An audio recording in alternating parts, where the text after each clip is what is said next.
Is the U.S. ready for China's mass-produced humanoid robots? Andrew Thornbrook, via Epoch Times, reports. The Chinese regime has unveiled plans to mass-produce humanoid robots in an apparent effort to insulate itself from reliance on foreign powers by replacing Chinese workers with machines. The Chinese Communist Party CCP Ministry of Industry and Information Technology unveiled its plans to mass-produce human robots in a November guidance document. The sweeping ramifications of the policy are still being uncovered. The strategy aims to make the CCP the world's leader in the field of robotics by building a humanoid robot innovation system, developing artificial brains and limbs by 2025, according to the document. By using the whole-of-nation system, the document says, the regime can harness disruptive technologies to profoundly change human production and lifestyle and reshape the global industrial development pattern. The move carries national security implications and, according to several reports, will help the CCP maintain economic advantage even as its population dwindles following decades of severe restrictions on childbirth. A report by the Center for Strategy and International Studies think tank found that the regime is effectively replacing people with robots to maintain a competitive edge in labor-intensive manufacturing industries. Communist robots. China's robotic push will also proliferate the CCP's communist ideology and serve as an invaluable tool for the regime to champion its own interests. In April, a draft proposal by the regime's internet regulator suggested that all content generated by artificial intelligence AI should be mandated to reflect the socialist core values espoused by CCP. The regime robotic guidance document goes further. According to the new document, all new robots and AI-powered artificial brains should be guided by Xi Jinping's thought on socialism with Chinese characteristics for a new era. Adam Savitt, director of the China Policy Initiative at the America First Policy Institute think tank, said that the regime could use the robots to spread communist ideology throughout the global marketplace. Savitt said, "They will certainly try. The CCP takes advantage of any and all means available, especially innovative new technologies, to spread its ideology and expand its influence." Mr. Savitt pointed to social media giant TikTok, which is owned by the CCP-affiliated ByteDance, as the most successful and disturbing example of the regime's use of technology to spread its worldview. To counter the risk, he said, the United States needs to do more to limit the outflow of its own research and technology to China to dampen the regime's efforts. There is an urgent need to curtail U.S. outbound investment into China, especially for critical high-tech sectors like AI, quantum computing, and advanced semiconductors, said Savitt. The Biden administration executive order limiting such its investments is set to be enhanced in 2024. It's a good start, but it has been criticized for vague and likely ineffective enforcement mechanisms. The ideological underpinnings of the robot initiative underscore two more of Beijing's strategic policies: military-civil fusion and forced technology transfer.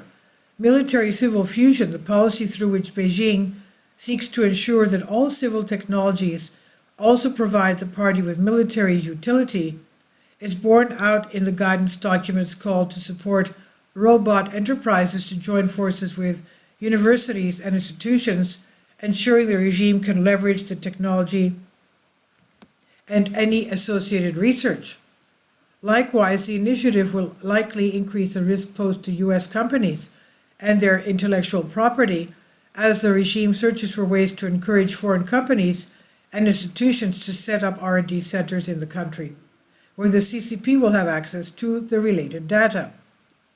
CCP access to foreign companies' data is a key issue in global security because the Chinese laws that categorize data as a national resource, thereby allowing the regime to seize any information stored on servers in the country.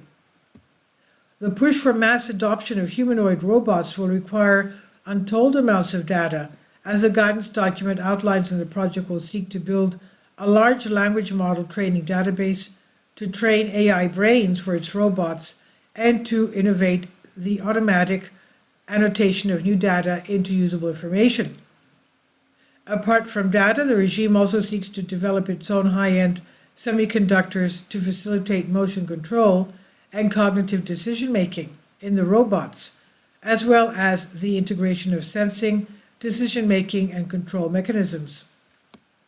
With that in mind, the regime hopes to deploy its new communist humanoid robots to operate sensitive sites where it may have reservations about using human operators. And according to the guidance document, such sites include hydropower stations, wind farms, and other critical electricity systems, as well as other strategic locations where highly reliable robots would be preferred to their less expendable human counterparts. Capturing the global markets, the CCP robotic renaissance is already well underway. In 2022, China installed 290,000 non-humanoid industrial robots. The United States, by comparison, installed only 39,000. China has now surpassed the United States in robot density, meaning it has deployed more robots relative to workers, and the communist nation now operates the largest operational stock of robots in the world. Such metrics are key to understanding the regime's ability to use automation to gain economic advantage in the years to come, according to a report by the International Federation of Robotics. Robot density is a key indicator of automation adoption in the manufacturing industry around the world, International Federation of Robotics President Marina Bill said. China's rapid growth shows the power of its investment so far, but it still has much opportunity to automate. To that end, Beijing appears intent on capturing the robotic market abroad, using foreign technology and state-run research institutions to centralize power over the manufacturing process before shipping its robots worldwide. A report by the International Institute for Strategic Studies, IISS, think tank, found that the CCP seeks to earn a long-term advantage by establishing and controlling the supply chains required to create advanced robots. Beijing aims both to achieve a high degree of self-sufficiency and to capture a significant share of the global market for a wide array of advanced products and components, the report says, and this could result in the regime obtaining significant economic and military advantage in the future due to the cascading effects of being the first to mass produce humanoid robots. By controlling the initial technology, the regime can dictate how the technology evolves. And the report reads, if it can gain an edge in what has been described as a fourth industrial revolution in manufacturing, while reducing its dependence on high-tech imports, China may be able to boost its own prospects for long-term growth while diminishing those of its competitors. Because future products and military systems would build on them, breakthroughs in technologies such as artificial intelligence could also yield enduring advantages. Arthur Herman, a senior fellow at the Hudson Institute think tank, said that the really scary thing about the regime's guidance document is that it could lead the CCP gaining more influence in establishing international standards and rules over AI and robotics. You can guess what that means.